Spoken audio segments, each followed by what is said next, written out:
In the very heart of a national park, a ranger discovers millions of tons of sheep wool.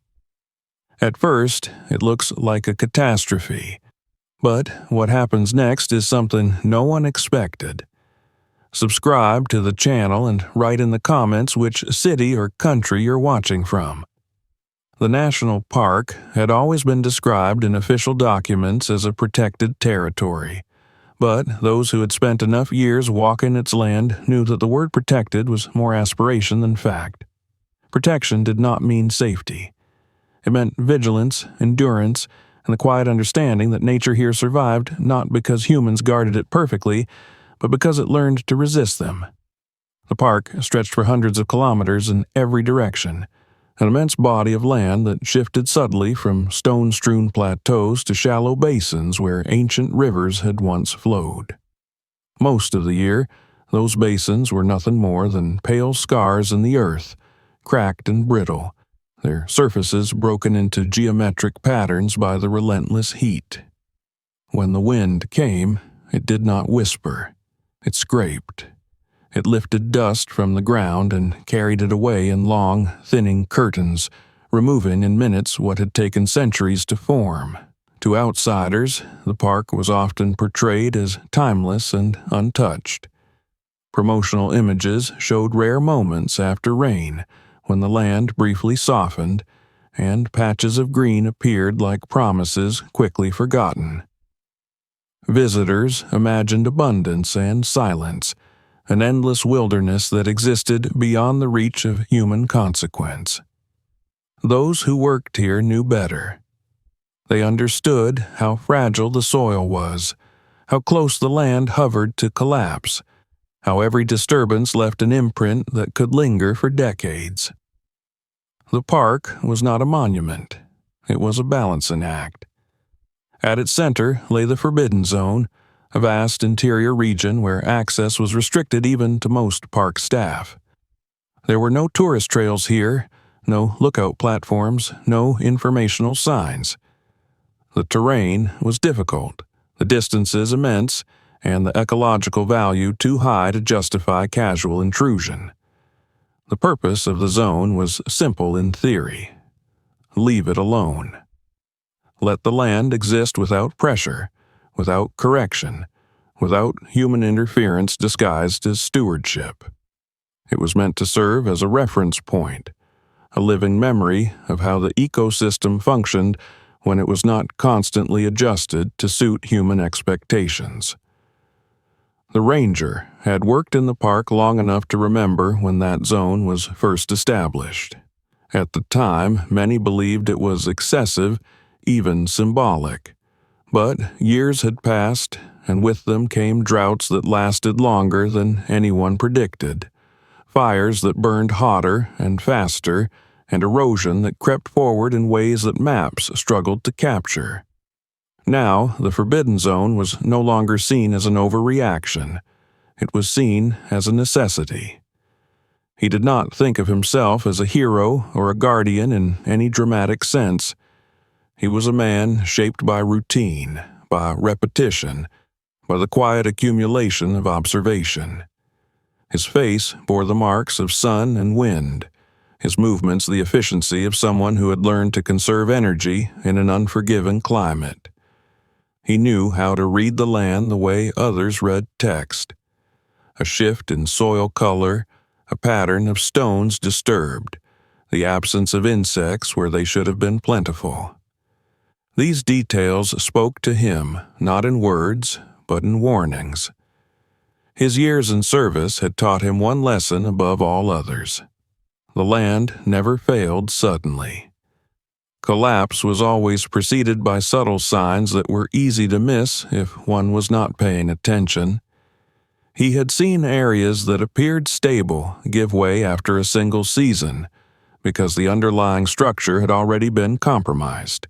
He had watched once fertile ground turn to dust not through catastrophe, but through neglect. Those memories stayed with him, shaping how he approached every patrol. The day began as most did. There was no sense of anticipation, no feeling that anything extraordinary awaited him. The recent dry season had been harsher than average, stretching on month after month with almost no relief. The risk of fire had risen sharply, and reports of wind erosion had increased along the park's outer boundaries. Management had ordered intensified patrols, particularly in regions where the land showed signs of stress. His assignment included several checkpoints scattered along a long route that would eventually bring him closer to the park's interior.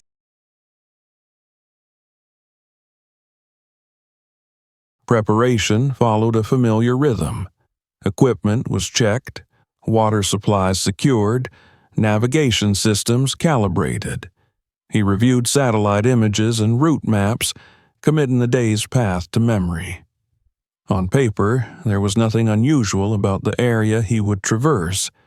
It was classified as stable, unremarkable, a stretch of land that rarely required attention. That was precisely why it had been included in the patrol. Stability in this environment could never be taken for granted. As he drove deeper into the park, the landscape flattened and widened.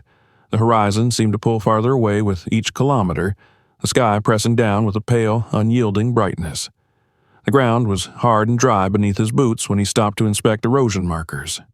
Fine dust clung to everything, coating rocks and vegetation alike, dulling their colors. This was the park in its most honest state, stripped of illusion, enduring rather than thriving. Hours passed without incident. He marked observations, adjusted course where needed, and continued forward. It was during one of these long, unbroken stretches that something caught his attention. At first, it registered only as a disruption in the pattern, a faint irregularity at the edge of his vision. The land ahead appeared lighter, almost reflective, in a way that did not align with the surrounding terrain. He slowed, narrowing his focus, scanning the horizon more carefully. The color was wrong. It was not the pale beige of sand, nor the chalky residue left by dried mineral deposits. It was brighter, more uniform, and it seemed to occupy a shape that was too deliberate to be natural. Against the muted tones of the park, it stood out like an error in a carefully balanced composition. He checked his instruments, cross-referencing his position with the map. According to every record available to him, there was nothing of interest in that direction. No salt flats, no dry lake beds, no geological features that could explain the anomaly. The area was marked as undisturbed, its isolation one of the reasons it had remained largely unexamined in recent years. The wind shifted, lifting dust from the ground and briefly obscuring his view. When it settled, the pale shape remained, unchanged. If anything, it seemed more defined now, its edges clearer against the darker soil. He felt a tightening in his chest, a familiar sensation that came not from fear, but from the recognition that something was out of place. Protocol dictated caution. Any deviation from expected conditions within the park required documentation, and unexplained changes warranted closer inspection. He logged the coordinates and adjusted his route, angling toward the anomaly with measured intent. As he approached, the terrain became more uneven, the ground showing signs of past disturbance that had long since been smoothed by wind and time. The faint impressions suggested that vehicles had once passed through, though no tracks remained sharp enough to determine when. The closer he came, the more the scale of the thing revealed itself. What he had first taken for a patch of discolored land was not a surface feature at all. It was depth. A vast depression opened before him, its contours following a long, winding path that resembled a riverbed carved not by water, but by deliberate excavation. And within it lay the source of the strange brightness. The material filled the depression almost to the brim, spilling softly against its edges. It did not glint like salt or reflect like stone. Instead, it absorbed light, diffusing it into a muted glow that made the entire area seem unreal, as though the land itself had been altered at a fundamental level. He stepped closer, the air thick with dust and heat, and felt an unease he could not immediately explain. This was no natural formation. The scale alone ruled that out. Whatever lay before him had been placed here intentionally, in quantities that defied casual explanation. His first thought was of illegal dumping, an environmental crime of unprecedented magnitude. But even that explanation felt insufficient. The remoteness of the location, the absence of fresh tracks, the sheer volume of material involved all pointed to a level of planning and effort that exceeded any simple act of negligence. He crouched near the edge of the depression and reached down, gathering a small handful of the pale mass. It was soft, fibrous, tangled with traces of dry vegetation and dust. The texture was unmistakable. He had seen it before, in shearing sheds on the park's outskirts, in storage yards where unwanted material.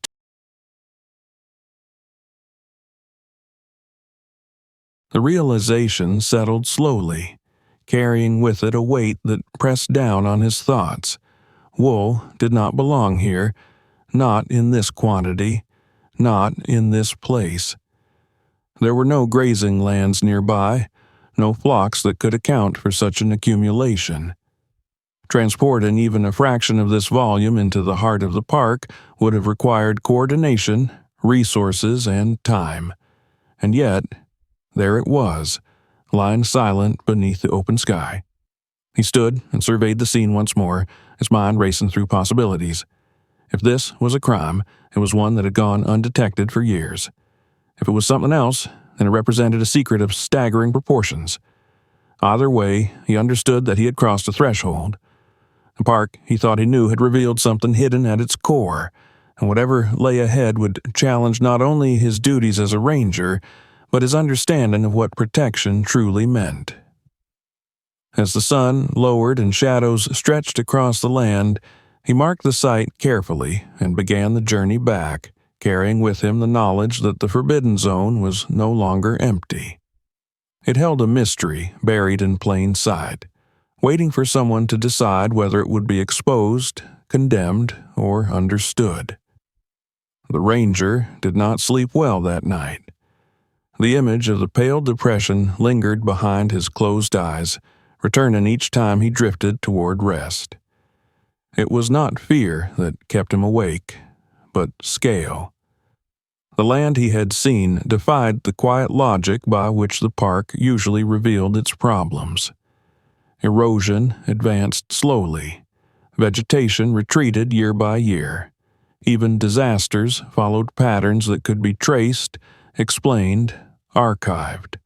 What lay in the Forbidden Zone belonged to none of those categories. It was too large to be accidental and too deliberate to be natural, yet it had existed without announcement, without documentation, without warning. By dawn, the decision to return had already taken shape in his mind. Protocol allowed follow-up inspections if anomalies posed a potential environmental risk, and no one could reasonably argue that millions of tons of foreign material in the park's core did not qualify. He prepared more carefully this time, packing sampling tools, additional containers, and instruments for measuring soil conditions. He informed headquarters only that he was conducting an extended assessment in the interior region, careful not to describe what he had seen in terms that would trigger immediate intervention. Words mattered. Once spoken, they set processes in motion that could not be stopped. The journey back felt different from the one before. The land had not changed overnight, yet his awareness of it had sharpened. Every stretch of ground seemed to carry new significance. every rise and dip now part of a larger question. He followed the same route, watching for signs he might have missed the first time, searching for confirmation that what he had seen was real and not some trick of light or fatigue. When the pale expanse finally reappeared on the horizon, it did so without ambiguity. It was there, as impossible and undeniable as before. From a distance, the depression resembled a frozen wave, its surface uneven but continuous, stretching far beyond what the eye could easily measure. As he approached, the sheer size of it became harder to comprehend. The basin extended for kilometers, curving gently with the land, its depth varying as though it had been shaped to follow some ancient contour. This was no random dumping ground.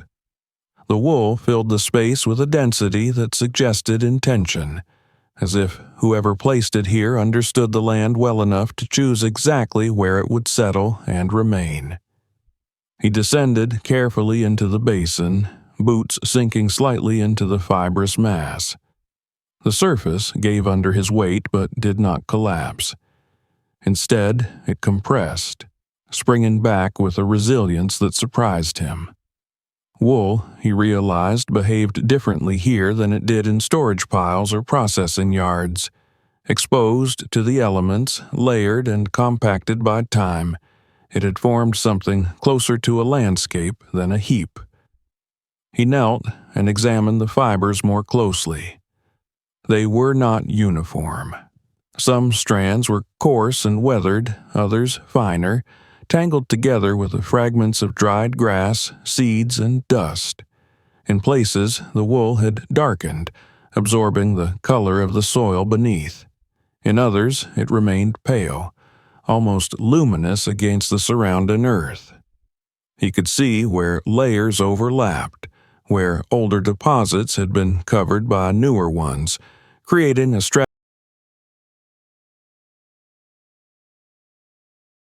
The air was strangely still within the basin.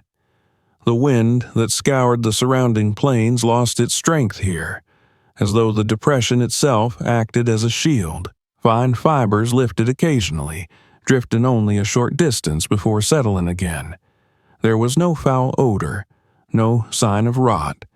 Instead, there was a dry, lanolin-scented stillness, unfamiliar but not unpleasant. He began to walk the perimeter, pacing slowly, counting steps, mapping the shape in his mind. At several points, he noticed areas where the ground appeared more compacted, the soil beneath pressed flat as if heavy loads had once rested there. These were not random marks left by erosion. They were platforms, faint but deliberate, positioned at intervals that suggested planning. Someone had stood here. Machines had likely been parked here. Material had been unloaded here, then spread outward. The realization unsettled him more than the wool itself. Illegal dumping was typically chaotic, driven by convenience and concealment. This was neither. Whoever had done this had invested time and effort into placing the material precisely, shaping it to the land rather than simply discarding it. The act carried a purpose he did not yet understand. He searched for signs of recent activity. There were none. No fresh tracks, no discarded tools, no remnants of fuel or packaging. The few traces he found were old, softened by wind and sun to the point where their age could not be determined without laboratory analysis. This absence of immediacy made the discovery more troubling, not less. It meant that whatever had occurred here was not ongoing, but it was also not resolved. As he continued his survey, he noticed something that shifted his perspective entirely. Along the edges of the basin, where the wool thinned and the soil emerged, the ground looked different. It was darker, richer in tone, less prone to cracking. He crouched and pressed his fingers into it. The soil yielded slightly, holding together rather than crumbling apart. He tested another spot farther away, beyond the influence of the wool and felt the familiar brittleness return. The contrast was unmistakable. He took out his instruments and began measuring moisture levels, moving methodically from the center of the basin outward. The results confirmed what his senses had already suggested. Moisture was higher near the wool, significantly so, and it decreased gradually with distance. Even after weeks without rain, the ground beneath and around the fibrous mass retained water in a way that the surrounding plains did not. This was not what he had expected to find. Wool, left exposed, was often considered a nuisance, slow to decompose and difficult to manage. Yet here it appeared to be interacting with the land in a way that defied conventional assumptions. It was not suffocating the soil. It was not poisoning it. It was, in some manner, altering its behavior. He moved on, scanning the area for life. At first glance, the basin seemed as quiet as the rest of the park, but closer inspection revealed subtle signs of activity. Tiny insects moved among the fibers, disappearing into gaps where wool met earth. Ant trails traced delicate lines along the edges, converging toward the darker soil. These were not the signs of a dead zone. They were the earliest indicators of a system beginning to function. The presence of life raised new questions. If this were simply waste, one would expect decay or contamination, not habitation. The wool had been here long enough to integrate, to become part of the environment rather than an intrusion. That integration did not happen by accident. It required time, exposure, and conditions that allowed biological processes to take hold. He collected samples from different depths and locations, sealing them carefully. Each sample told a slightly different story, reflecting variations in age and exposure. Some fibers were brittle, breaking easily between his fingers. Others remained resilient, their structure intact. The soil beneath varied as well, from compacted layers to looser, more friable material that hinted at improved structure. As the sun climbed higher, he paused to rest, standing at the basin's edge and looking out across the park. From this vantage point, the white field appeared almost serene, a quiet anomaly in an otherwise harsh landscape. The longer he looked, the more it seemed less like a scar and more like an intervention, though whether benevolent or harmful remained unclear. His thoughts returned to the logistics of such an operation. Transporting this volume of wool would have required countless trips, coordination, access routes that somehow avoided detection. It would have taken months, perhaps years. And yet there was no record of it, no complaints filed, no satellite alerts triggered. The secrecy.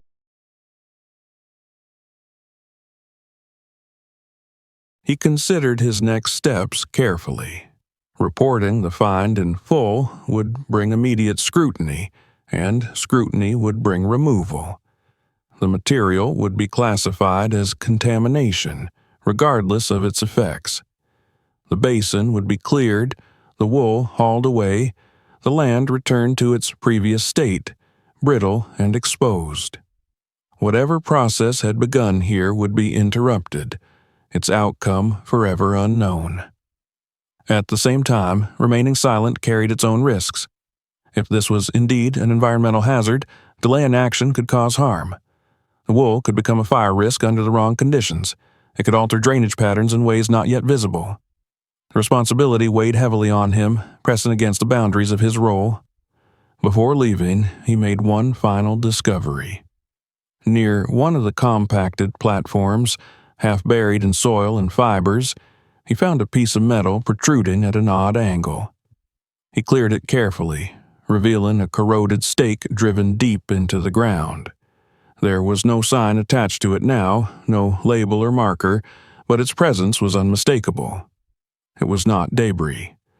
It was a marker, placed deliberately, its purpose now erased by time. The implication was clear. This site had once been observed, measured, perhaps even studied. Someone had stood where he now stood and marked this place as significant. The thought sent a chill through him despite the heat. This was not merely a hidden dumping ground. It was the remnant of something planned, something begun with intention and then abandoned or concealed. As he climbed out of the basin and turned back toward the open plains, he knew that his understanding of the park had shifted. The Forbidden Zone was no longer just a protected interior. It was a repository of human action and choice, layered into the land as deeply as the wool itself.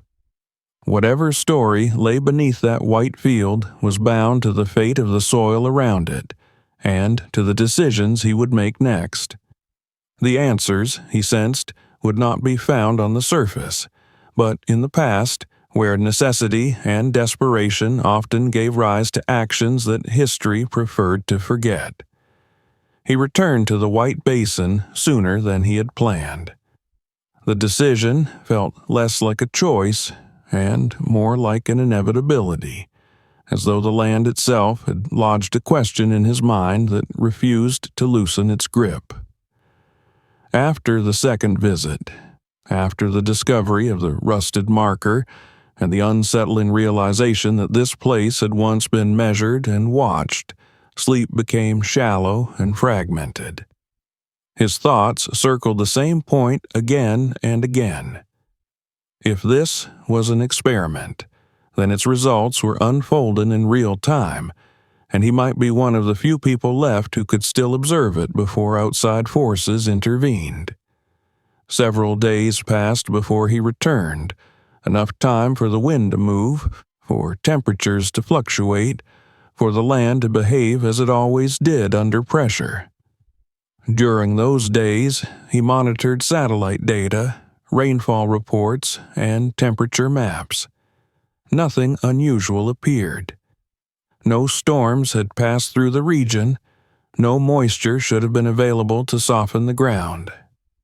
And yet, when he finally approached the basin again, something felt unmistakably different.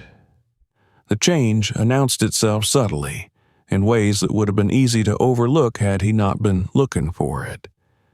The air above the depression seemed heavier, less sharp with dust.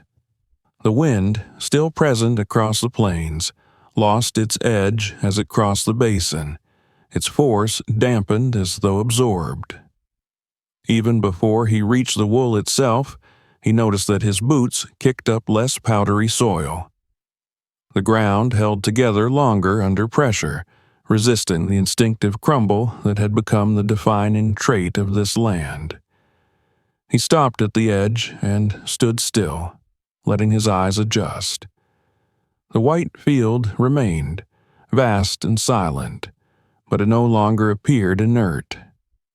There was a softness to its contours now, a sense of cohesion where before there had only been accumulation. The fibers along the surface had settled into each other more tightly, and in some areas their color had deepened slightly, taking on muted tones drawn from the soil beneath. He stepped down into the basin and immediately felt the difference beneath his feet.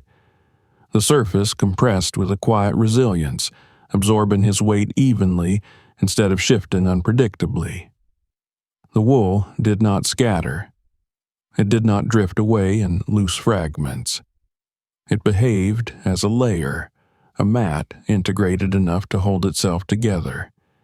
He crouched and pressed his palm into it, feeling a faint coolness beneath the sun.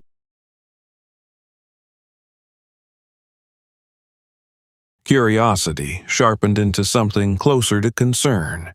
He moved to the instruments he had brought with him and began measuring again, repeating the same process he had used before, careful to follow the same pattern. The results forced him to check the readings twice. Moisture levels had increased, not dramatically, but consistently. In a region that had received no rain, The soil beneath the wool was holding water longer than before. The increase was small enough to seem insignificant on paper, but he knew better. In a landscape this dry, even marginal changes could shift the balance between survival and collapse. He expanded his survey, moving outward from the basin in widening arcs. The gradient of change was clear. Closest to the wool, the soil was darker, more cohesive. Farther away, the ground gradually returned to its familiar brittleness. This was not a random pattern. It was a measurable zone of influence, spreading slowly but deliberately. As he worked, he became aware of movement around him. At first, it was nothing more than the flicker of something small disappearing between fibers. Then he noticed more. Ants moving in steady lines along the boundary where wool met earth. Beetles, their shells dull and dust-coated, emerging briefly before retreating again. These were not anomalies carried in by chance. They were residents, or at least pioneers, responding to conditions that supported them. The realization unsettled him more deeply than the physical changes. Life did not return to dead ground without cause. Microorganisms, insects, and plants followed gradients of opportunity, responding to moisture, temperature, and nutrients. The wool was not merely present, it was altering those gradients. He knelt near the edge of the basin and parted the fibers carefully, exposing the soil beneath. What he saw contradicted everything he had been taught to expect in such an environment. The soil was not powdery. It held together in small aggregates, clumps that resisted immediate disintegration. When he broke one apart, it did not collapse into dust, but separated along natural boundaries, revealing a structure that had been absent for years. This structure mattered. Without it, soil could not retain water or support roots. Its loss was one of the first signs of degradation and one of the hardest to reverse. And yet, here it was, reappearing under a layer of what most people considered agricultural waste. He moved along the basin, repeating the process, documenting each observation with growing unease. The effect was not uniform, but it was consistent enough to rule out coincidence. Wherever the wool lay thickest, the soil beneath showed signs of recovery. Where it thinned, the effect diminished. The relationship was direct, undeniable. By midday, the heat intensified, pressing down on the land with familiar cruelty. This was the hour when the park usually felt most lifeless, when animals retreated and even insects sought shelter. Yet, within the basin, activity persisted. Tiny movements continued among the fibers. A bird passed overhead and circled once before landing at the edge, pecking briefly at the ground before lifting off again. The sight was ordinary in isolation, but here it felt significant. Birds did not waste energy without reason. He paused, straightening slowly, and let the implications settle. If this place had been left undisturbed, if no one had maintained it, adjusted it, or monitored it for years, then the changes he was witnessing were the result of the wool interacting with the land on its own terms. This was not a controlled laboratory experiment. It was something messier, more honest, unfolding under real conditions. His thoughts returned to the marker he had found during the previous visit. It made sense now in a way it had not before. Someone had anticipated this. Someone had believed that the wool would do something, enough to warrant marking the site, tracking its progress. The absence of further markers suggested that the project had been abandoned, interrupted, or deliberately concealed. Whatever the reason, the land had continued the work alone. He searched for further signs of human presence, and this time he noticed details he had overlooked before. Subtle depressions where instruments might once have been placed. faint alignments in the wool layers, suggesting areas that had been intentionally thicker or thinner. These were not obvious. They were the kinds of details that disappeared quickly in harsh environments, leaving behind only their consequences. Toward the far end of the basin, he found the first signs of plant life that could not be dismissed as coincidence. Tiny shoots, pale green and fragile, pushed up through gaps in the fibers. They were not vigorous, not yet, but they were alive. Their roots, he knew, would follow moisture downward, anchored.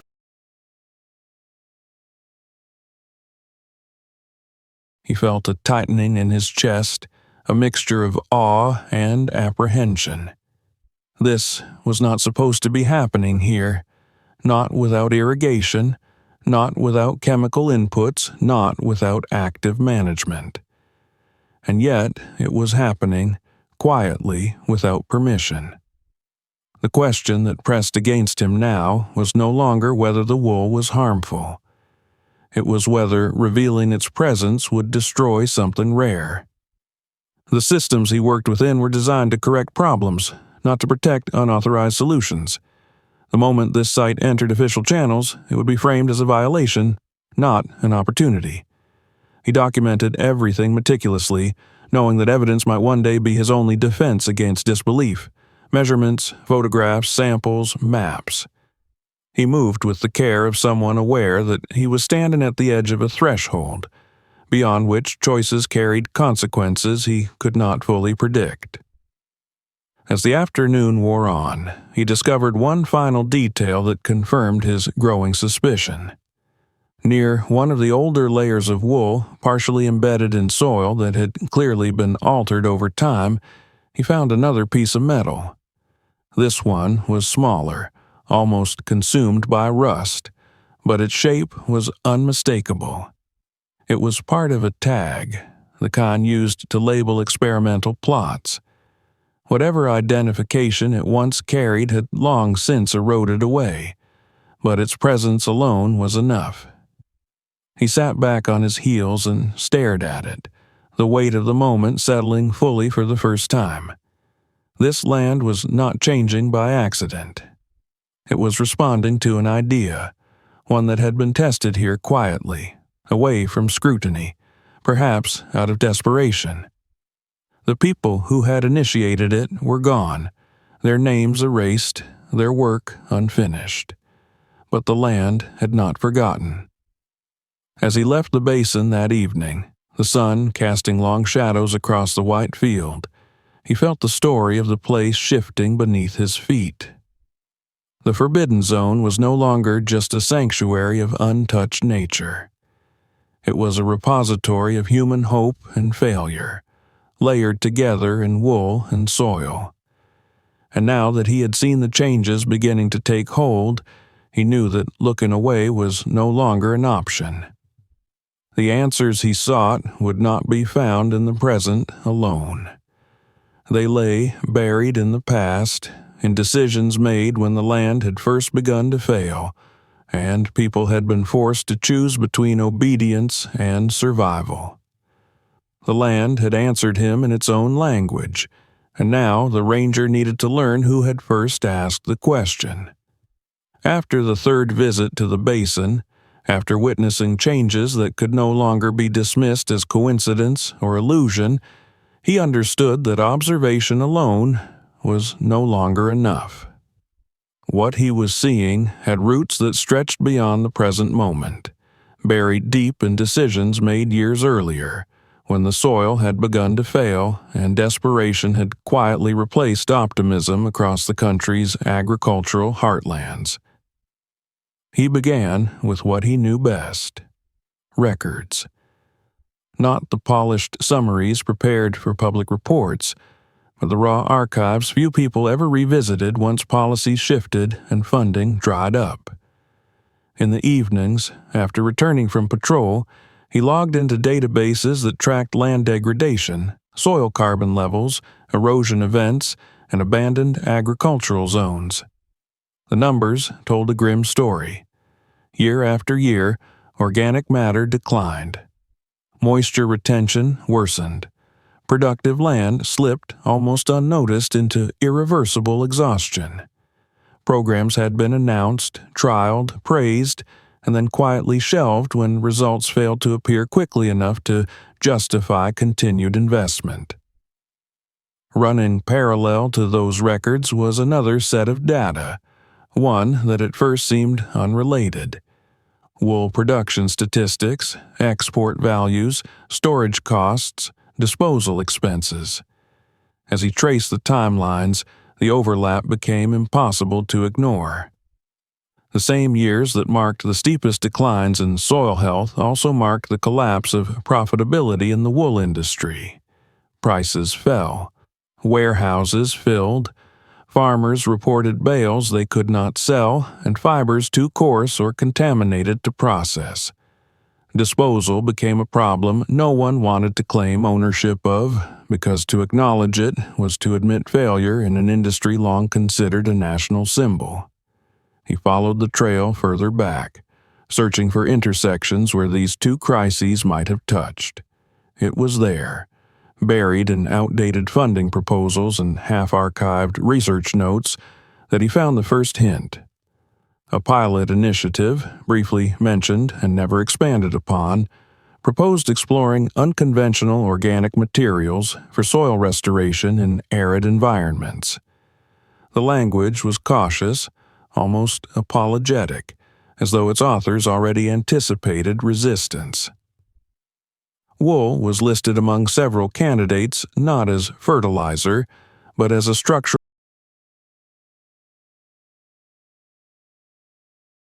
The project name appeared only once, referenced in a grant application that had been marked as discontinued. There were no final reports, no published findings, no follow-up studies.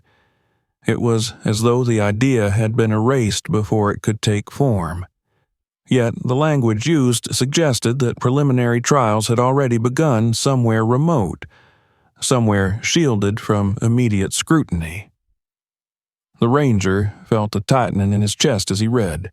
The timeline matched too closely to be ignored. The volume of wool in the basin, the deliberate placement, the markers he had found in the soil, all aligned with the notion that this was not theory, but practice. An experiment had been carried out quietly and thoroughly, and then abandoned before its outcome could be acknowledged. He searched for the people behind the proposal. Names appeared sporadically, attached to soil science departments, regional agricultural boards, and independent research groups. Some had retired. Others had moved on to different fields. A few had left no trace at all beyond a scattering of citations in unrelated work. None were associated with ongoing programs. It was as if a line had been drawn through that chapter of their careers, deliberately closing it. From fragmented correspondence, he began to piece together the context in which the experiment had emerged. These were not reckless idealists acting on impulse. They were professionals who had watched their recommendations ignored for years, their warnings diluted by politics and short-term economics.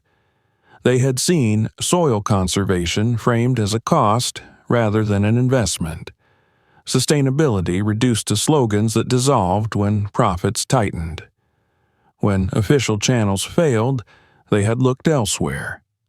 The farmers involved, he realized, must have been under even greater pressure. For them, degraded land was not an abstract concern. It was a daily reality measured in failing crops, shrinking yields, and mounting debt.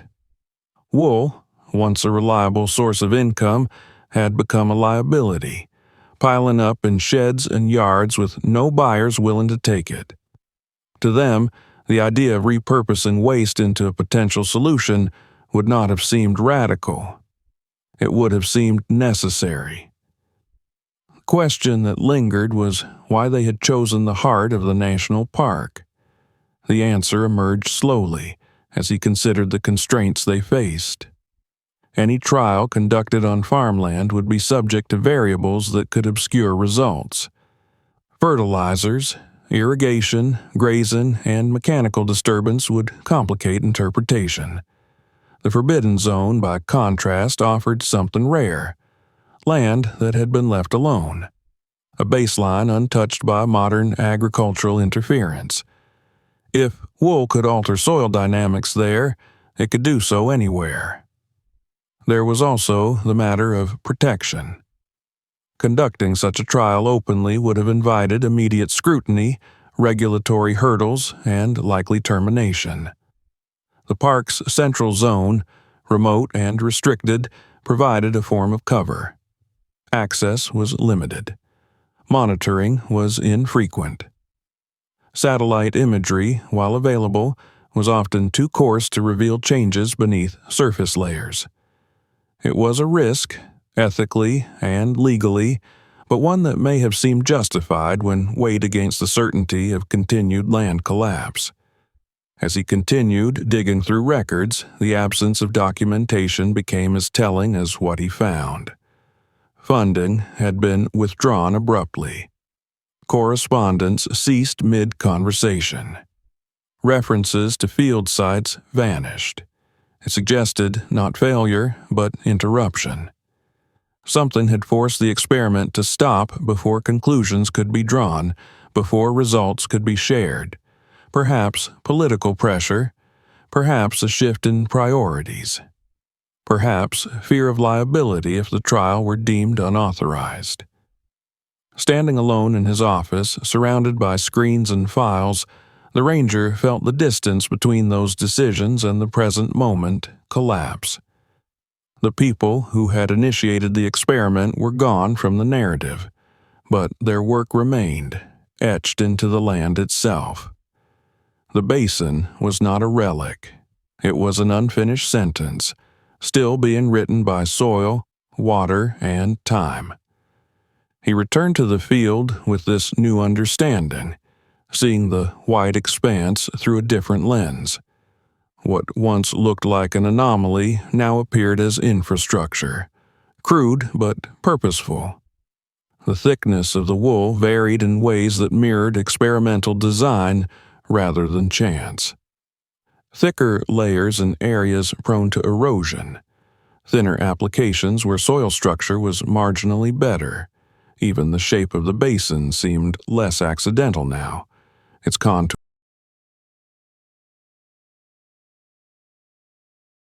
The markers he had found took on new meaning. They were not warnings or boundary signs. They were reference points, anchors for data that would never be collected, or that had been collected and lost. Each rusted fragment was a reminder that knowledge could be abandoned as easily as land.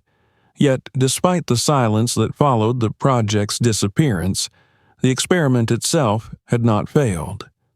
The land was responding, slowly, imperfectly, but undeniably. In the absence of oversight, the process had continued, governed by natural feedback rather than human schedules. The wool did not care that funding had been cut or that permissions had lapsed.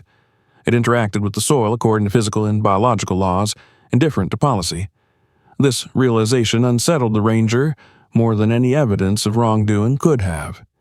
It meant that the most promising work might occur outside institutional frameworks, not because those frameworks were malicious, but because they were ill-equipped to handle solutions that required patience and humility. The forgotten experiment was not forgotten by the land. It was simply left to unfold without witnesses. As he walked the basin again, his steps slow and deliberate, he felt the weight of responsibility shift. He was no longer merely guarding a park or documenting an anomaly. He was standing at the intersection of failure and possibility, holding knowledge that could either revive a discarded idea or condemn it once more to erasure. The next question pressed heavily upon him. If this experiment worked, if it could be replicated and scaled, it would challenge established approaches to land management. It would disrupt industries, redefine waste, and force a reckoning with decades of misaligned priorities. That kind of change rarely occurred quietly. It invited opposition as readily as it inspired hope. As dusk settled and the white field absorbed the fading light, he understood that the story he had uncovered was not finished. It was moving toward a moment of decision, one that would test not only the resilience of the land, but his own willingness to act beyond the comfort of rules written for simpler problems. The forgotten experiment had resurfaced, and with it came a choice that could no longer be postponed. Understanding replaced suspicion slowly, the way dawn replaces night without a clear dividing line. After uncovering the fragments of the forgotten experiment, the ranger no longer looked at the White Basin as a violation frozen in time, but as a process still unfolding. Each visit now felt less like an inspection and more like a lesson, the land itself demonstrating principles that reports and theories had failed to make convincing. What had once seemed impossible began to assemble into a coherent logic, grounded not in idealism, but in the quiet mechanics of nature. The first truth revealed itself through water. In a region where moisture was the most precious and elusive resource, wool behaved unlike any material the ranger had encountered in soil management practices. Each fiber acted as a vessel, absorbing water during the brief windows when dew settled at night or when rare rains brushed the surface. Unlike bare soil, which shed water quickly or lost it to evaporation, the wool trapped it, holding it within its structure. During the heat of the day, when temperatures climbed and the air drew moisture relentlessly from the ground, the wool released what it had stored slowly, not as surface runoff, but as a steady, almost invisible contribution to the soil beneath. This gradual exchange transformed the rhythm of the land. Where the soil once oscillated between sudden saturation and rapid desiccation, it now experienced moderation. Extremes softened. Moisture lingered long enough for microorganisms to awaken and function. Roots, tentative at first, found pathways downward that did not collapse into dust. The soil no longer behaved as a dead medium, but as a living interface capable of regulating its own condition. The ranger observed how the wool altered the movement of air as well. In degraded soils, compaction and structural collapse often suffocated microbial life by sealing off the tiny pores through which oxygen flowed. The wool, layered loosely but persistently, created networks of air pockets that allowed the ground to breathe. Beneath the fibers, oxygen seeped downward, feeding bacteria and fungi that had long since retreated or died out. These organisms, once re-established, began performing the work that no machine could replicate, binding particles together.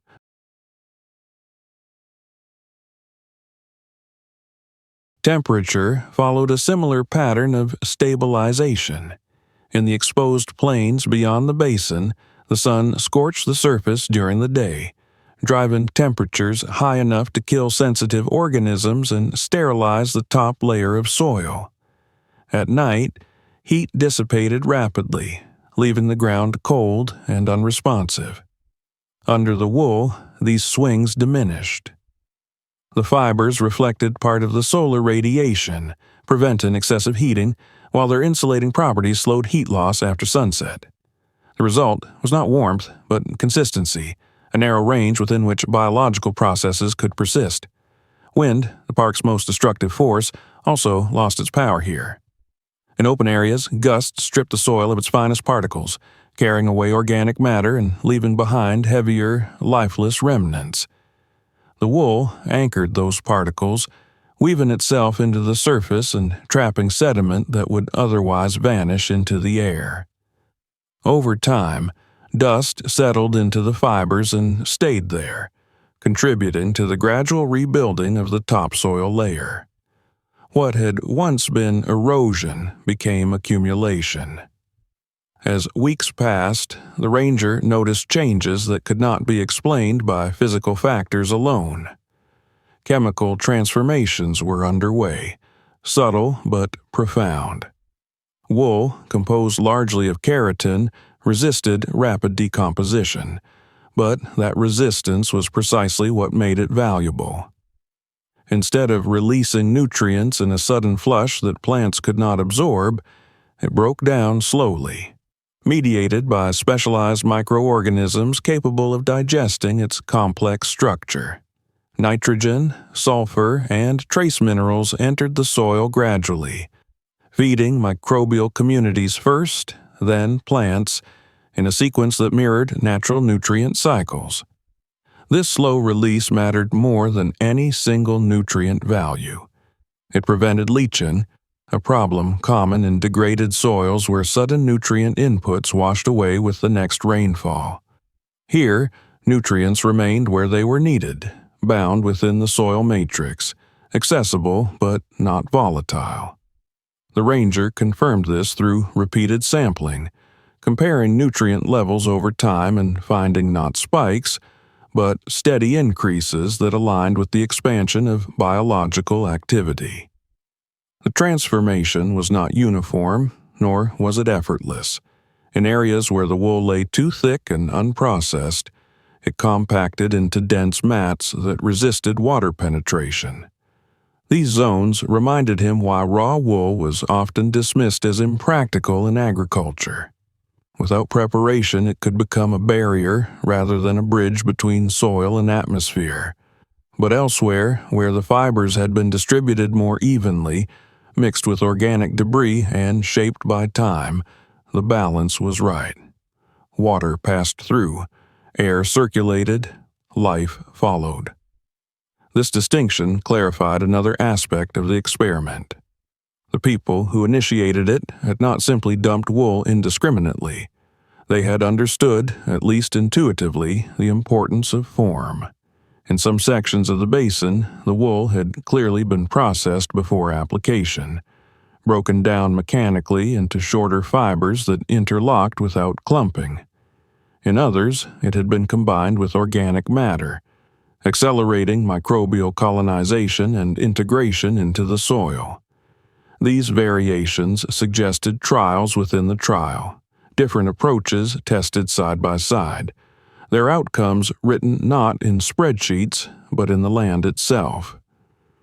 The ranger realized that what he was witnessing was not a miracle but a system. Each function reinforced the others. Moisture retention supported microbes. Microbes improved structure. Improved structure reduced erosion. Reduced erosion allowed nutrients to accumulate. Nutrients supported plants, which in turn stabilized the soil further. Wool was not the solution by itself. It was the catalyst that allowed the soil to remember how to heal. This understanding shifted his sense of scale. The basin was no longer just a singular site.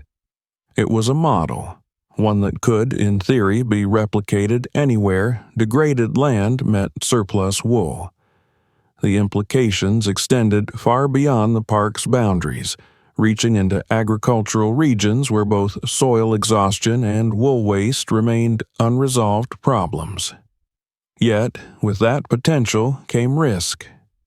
He began to imagine what would happen if this process were exposed without context. Commercial interests would see opportunity, not balance. Wool would be applied excessively, indiscriminately, without regard for local conditions. Short-term results would be demanded, and when they failed to materialize instantly, the method would be dismissed as another false promise. Worse, the basin itself could be overexploited, stripped of its accumulated material in the name of.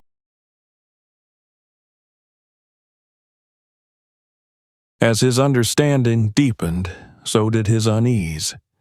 Knowledge carried responsibility, and responsibility demanded choice. The wool was working because it had been given time, because it was allowed to interact with the land without interference. Any abrupt disruption would collapse the delicate equilibrium that had formed.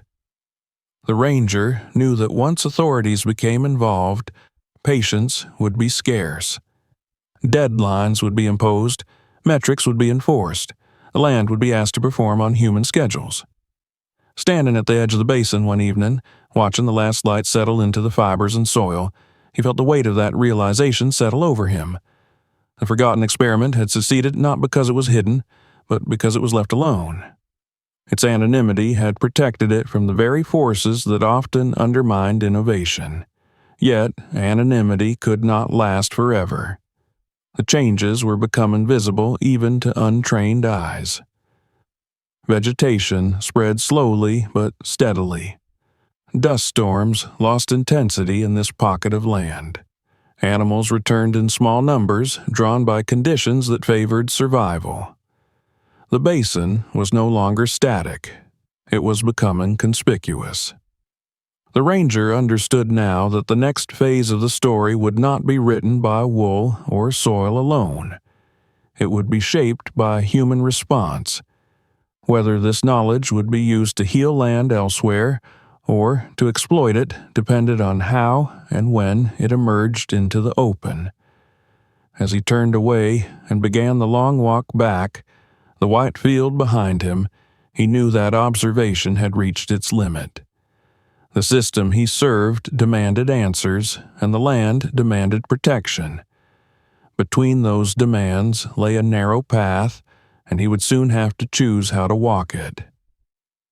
By the time the ranger understood how completely the wool had altered the soil, the problem was no longer scientific. It had become human. Knowledge, once acquired, demanded action, and action within a system as rigid as environmental governance rarely allowed for nuance. The park did not operate on intuition or patience. It operated on protocols, on reporting chains, on predefined responses to predefined violations. And what lay in the heart of the forbidden zone was, by every formal definition, a violation. The pressure began quietly. Anomalies, once subtle, started to surface beyond the basin itself. Satellite data flagged minor deviations in surface temperature. Dust dispersion models showed reduced particulate movement over a specific area that should have been eroding at a predictable rate. These discrepancies were small, almost negligible, but they accumulated, drawing the attention of analysts far removed from the land itself. Questions appeared in routine briefings. Nothing explicit, nothing alarming, but enough to make the ranger aware that the window for silent observation was closing. He felt the tension of his position acutely. His duty was to protect the park, to report anything that threatened its integrity. Yet the deeper truth was that the greatest threat to this place now came not from what had been done to it, but from what might be done next. If he filed a full report, the response would be immediate and uncompromising. Inspection teams would arrive. The area would be declared contaminated. The wool would be removed, cataloged as waste, and hauled away. The soil would be disturbed once more, stripped back to the brittle state it had occupied for years. The experiment, unfinished but clearly working, would be erased in the name of compliance. At the same time, silence carried its own dangers. He was not naive enough to believe he could control the flow of information indefinitely. Others would notice changes. Curiosity would lead to investigation. If the site were discovered without context, without documentation prepared to explain its purpose and results, it would be judged harshly. Worse, responsibility would fall squarely on him. The ranger had seen careers destroyed for far less. He had also seen land ruined by well-intentioned interventions executed too quickly. His internal conflict sharpened with each passing day. He reviewed regulations late into the night, searching for loopholes that did not truly exist. Environmental law was designed to prevent damage, not to accommodate unapproved solutions, no matter how promising. The language left little room for discretion. Protection, in bureaucratic terms, meant restoring areas to their documented baseline, not allowing them to evolve beyond it. Yet, the land itself offered a different definition of protection. The basin did not ask for restoration to a past state. It asked for continuity. The soil had crossed a threshold, one that could not be reversed without cost. The wool had become part of the system, interwoven with dust, microbes, roots, and moisture. Removing it now,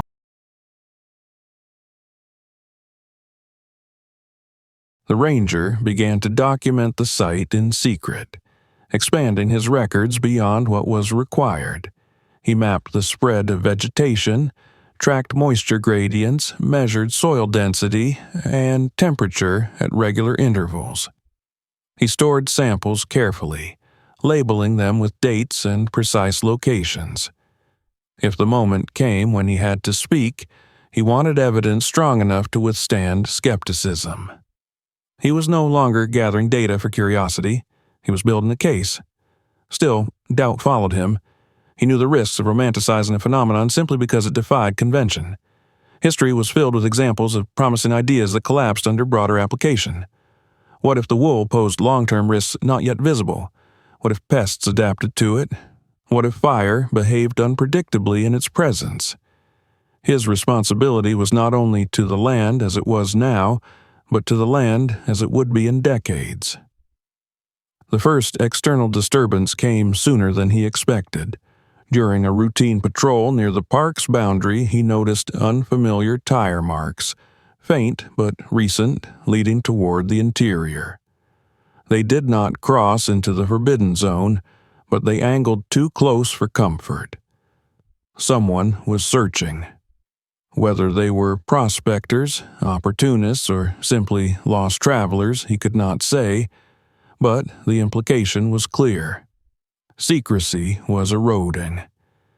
That night, he weighed his options with brutal clarity. He could submit a partial report, vague enough to delay immediate action but detailed enough to establish official awareness. He could attempt to reach out to one of the scientists whose names he had found in the archives, hoping to revive the experiment under legitimate oversight. Or he could continue to monitor quietly, gambling that time would strengthen the land's case faster than scrutiny would destroy it. Each option carried consequences he could not fully control. Partial truth might invite misinterpretation. External allies might alert authorities prematurely. Silence might end in exposure without preparation. There was no clean path forward. What ultimately guided his decision was memory. Years earlier, he had watched a section of the park collapse after a rushed intervention.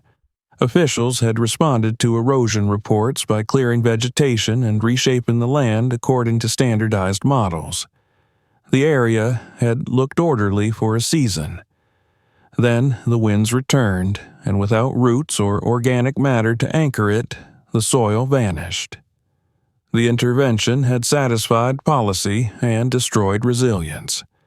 Standing alone beneath the stars, the ranger realized that his role was not to enforce perfection, but to prevent irreversible harm. The wool basin represented a rare convergence of waste and recovery, of human error transformed into possibility. To destroy it prematurely would be an act of fear, not stewardship. He chose a narrow, precarious course. He would not report the site as a violation, not yet. Instead, he would escalate its status quietly, reclassifying the area internally as a zone of ecological interest requiring long-term observation. The designation existed, buried in the regulatory framework, rarely used and poorly defined. It would not protect the basin indefinitely, but it would buy time. At the same time, he began preparing for exposure. He organized his data, refining his analysis, anticipating the questions that would be asked. He reached out discreetly to a former colleague now working in academic research, sharing only enough to test the waters. The response he received was cautious but unmistakably intrigued. The balance he struck was fragile. Each day that passed without intervention strengthened the land's recovery, but increased the risk of discovery. Each measurement he recorded deepened his conviction but tightened the net of responsibility around him. He felt isolated in a way he had not before, carrying a truth too complex to explain quickly and too valuable to surrender carelessly. As the season shifted and the first faint hints of rain appeared on the horizon, the basin responded faster than any surrounding area. Moisture lingered. Green spread incrementally.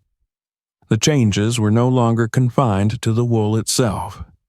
They radiated outward, subtle but persistent, reshaping the immediate ecosystem. The ranger watched this transformation with a mixture of pride and apprehension. The land was proving its case more convincingly than any report could. Soon, it would no longer be possible to hide what was happening in the heart of the park. When that moment came, the choice he had made would be tested publicly. Whether it would be judged as negligence or foresight remained uncertain. But as he stood at the edge of the white field, now flecked with green and alive with quiet movement, he knew one thing with absolute clarity. Doing nothing would have been the easiest path. Choosing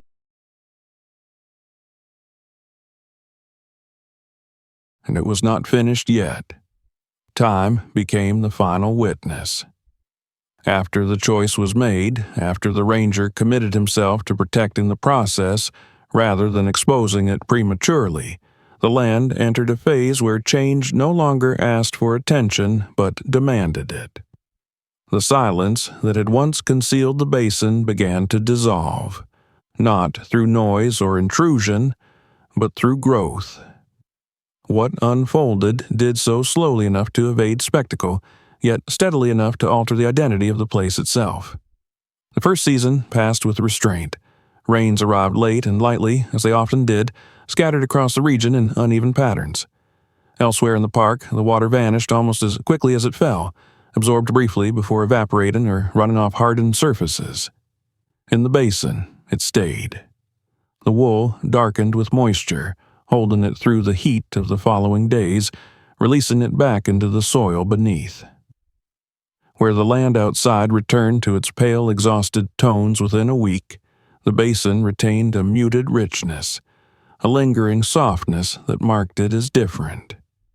By the time the second season arrived, the difference could no longer be described as subtle. The vegetation that had once appeared as isolated shoots now formed irregular patches of green, spreading outward from the wool like a slow tide. These were not cultivated plants, not species introduced or managed. They were opportunists, pioneers that followed moisture and nutrients wherever they found them. Grasses took hold first, their roots binding the upper layers of soil. Small flowering plants followed, drawing insects that had been absent for years. The soundscape changed, almost imperceptibly at first, then unmistakably, as life reasserted itself. Animals responded next. Insects multiplied, no longer transient visitors, but residents. Birds altered their routes, lingering where before they had passed overhead without pause. Small mammals returned cautiously, leaving tracks that remained visible in the soil instead of being erased by wind within hours. Each presence reinforced the next, weaving the basin into the broader ecology of the park rather than isolating it as an anomaly. The ranger documented everything, aware that the land was building its own argument. Patterns emerged that no controlled study could have forced into existence. Vegetation density correlated directly with wool depth and soil improvement. Areas that had shown the earliest signs of recovery now supported more complex interactions, including fungi networks that extended beyond the original boundary of the basin. The soil no longer behaved as a static surface. It responded dynamically, adjusting to moisture, temperature, and biological input in ways that echoed healthier ecosystems elsewhere. Inevitably, attention followed. Analysts flagged the area again, this time with greater certainty. Aerial surveys revealed persistent color variation inconsistent with surrounding terrain. Ecological models struggled to account for the observed stability.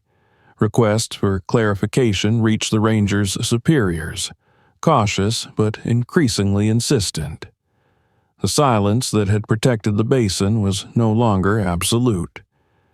When the inquiry came, it did not arrive as confrontation. It came as procedure, a request for explanation, a suggestion of a site visit. The ranger felt the weight of the moment settle fully for the first time. This was the threshold he had anticipated, the point at which secrecy would either collapse into accusation or transform into legitimacy. He prepared carefully. He did not present the basin as a mystery or a defiance of authority. He presented it as evidence. Years of observation, measurements taken methodically, comparisons drawn across seasons.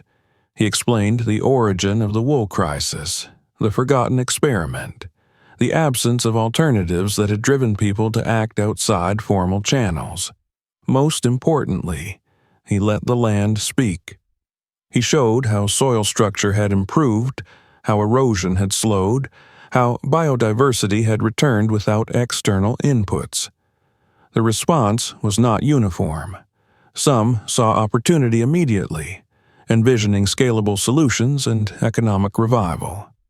Others saw liability, unauthorized intervention, and precedent they feared could unravel regulatory control. Debate followed, intense and unresolved. But one fact could not be dismissed. Removing the wool now would not restore the land to a neutral state. It would destroy a functioning system. A compromise emerged slowly, born of caution rather than conviction. The basin was reclassified officially. Its status changed from violation to experimental recovery zone. Oversight was imposed, but intervention was delayed. The land would continue its trajectory under observation, its progress monitored rather than reversed. The forgotten experiment. Beyond the park, the implications spread. Researchers revisited old assumptions. Farmers, struggling with waste and degradation of their own land, began to ask different questions. Wool, once considered a burden, gained new meaning, not as a miracle cure, but as a tool that worked when applied with patience and respect for natural processes. Pilot projects appeared elsewhere, cautiously, learning from the basin rather than copying it blindly. The ranger watched these developments with measured distance. His role had never been to lead a movement or claim credit. It had been to listen long enough for the land to reveal what it was capable of when given time. The basin continued to change, season after season, its white fibers gradually blending into the soil they had helped restore. What remained visible was no longer waste, but foundation. Standing at the edge one evening, years after his first discovery, he looked across a landscape transformed not into something lush or dramatic, but into something stable. The red dust no longer dominated the horizon. The wind still came, but it no longer stripped the land bare. The soil held, breathed, and supported life in quiet defiance of the forces that had once reduced it to exhaustion.